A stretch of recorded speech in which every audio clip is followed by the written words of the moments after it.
أهلا ومرحبا بكم أحبائي مشاهدينا في كل مكان عبر مواقع التواصل الاجتماعي، صفحة المحل مباشر وصفحة مركز الدكتور محمود شاكر لعلاج السمنة. تحية من القلب. نرجو أن يكون محتوى الحلقتين اللي فاتوا نال إعجابكم، وقدرنا أن احنا نوصل معلومة سهلة ومختصرة وتفيدكم إن شاء الله خلال الفترات اللي جاية بإذن الله. اتكلمنا في الحلقة اللي فاتت عن السمنة الموضعية، وعرفنا ان السمنه الموضعيه هي تراكم للدهون في الجسم بشكل غير متناسق، يعني عندي زياده في وزن جسمي ولكن في منطقه معينه في الجسم فيها زياده اكبر من باقي جسمي، سواء ده مصحوب بسمنه عامه او مش مصحوب بسمنه عامه. ولما عرفنا ان احنا هنسميه في الحاله دي سوء توزيع للدهون، ان الجسم شكله كويس او وزنه كويس ولكن عنده منطقه فيها بروز معين، فده بنسميه سوء توزيع للدهون. النهارده ان شاء الله احنا هنتكلم عن اسباب السمنه الموضعيه. عندنا كذا سبب للسمنه الموضعيه. هنتكلم في البدايه عن الشق الوراثي، العامل الوراثي. طبعا لو في احد الابوين عنده سمنه، فاحتماليه ان يكون احد الابناء عنده سمنه زي والده بتبقى حوالي 45%. لو الابوين الاب والام عندهم سمنه، فاحتماليه ان يكون الابناء عندهم سمنه تتخطى حاجز 90%. اماكن تراكم الدهون في اجسامنا وتوزيعها بيكون وراثي، بس احنا مش عايزين نرمي اللوم كله على العامل الوراثي ونقول لا ده اصل الوراثه ملهاش علاج والكلام ده. لا طبعا الكلام ده ملوش اساس للصحه، لان طبعا احنا بنملك الاستعداد الجيني. انا امتلكت الاستعداد الجيني ولكن ما ورثتش من اهلي الكيلو جرامات، يعني ما فيش حد بيتولد مثلا 70 80 كيلو، لا هي عاداتي الغذائيه هي اللي خلت العامل الوراثي ده ينشط ويبقى موجود. طيب العامل الثاني او السبب الثاني اللي ممكن يخلي عندي سمنه موضعيه وليكن هو الشق الهرموني او السبب الهرموني.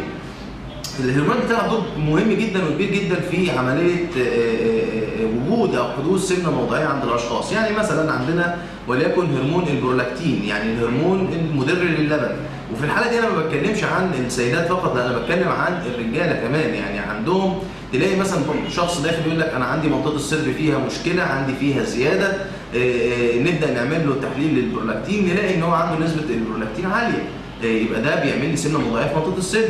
نيجي مثلا للهرمونات اللي بيحصل لها اختلال اثناء فتره الحمل وما بعد الولاده لمده اسبوعين، يعني 9 شهور عندنا هرمونات بتفرز بتودي الغذاء كله ناحيه الجزء بتاع منطقه البطن.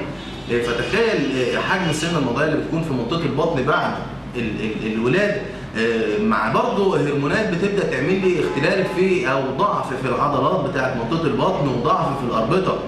يجي عندك بعد كده مثلا يبقى في ولاده سواء مثلا طبيعيه او قيصريه، تبقى الولاده مثلا قيصريه، لا ده انا اخليك كمان بالكتله العضليه الموجوده في منطقه البطن، يبقى عندي زياده في منطقه البطن بشكل كبير جدا بعد فتره الحمل والولاده. والمشكله دي بتبقى مشكله كبيره جدا وواضحه جدا وصريح، يعني دايما معظم السيدات بعد فتره الحمل والولاده بيشتكوا من الجزء بتاع منطقه البطن نتيجه هذه العوامل. طيب برضه اختلال الهرموني اللي بيحصل اثناء او الحالات اللي عندها تكيس المبايض، تلاقي عندهم البطن فيها زياده، تلاقي الكتفين فيهم زياده وبيعملوا مشاكل كبيره. ده برضه من ضمن الحاجات. طبيعه العمل بتاعي بتاثر على الهرمونات، يعني الناس اللي بتشتغل اعمال مكتبيه، يعني هتلاقي مثلا المحاسبين، الدكاتره، السواقين، الناس اللي هي قاعده فتره طويله وفي ستريس، في ضغط عصبي ومجهود اثناء الشغل، بيرفع معايا مستويات او بيعمل لي اختلال في هرمون الكورتيزول، فيزود لي برضه نفس الكلام الجزء بتاع منطقه البطن والرقبه والجزء الاعلى من الايه؟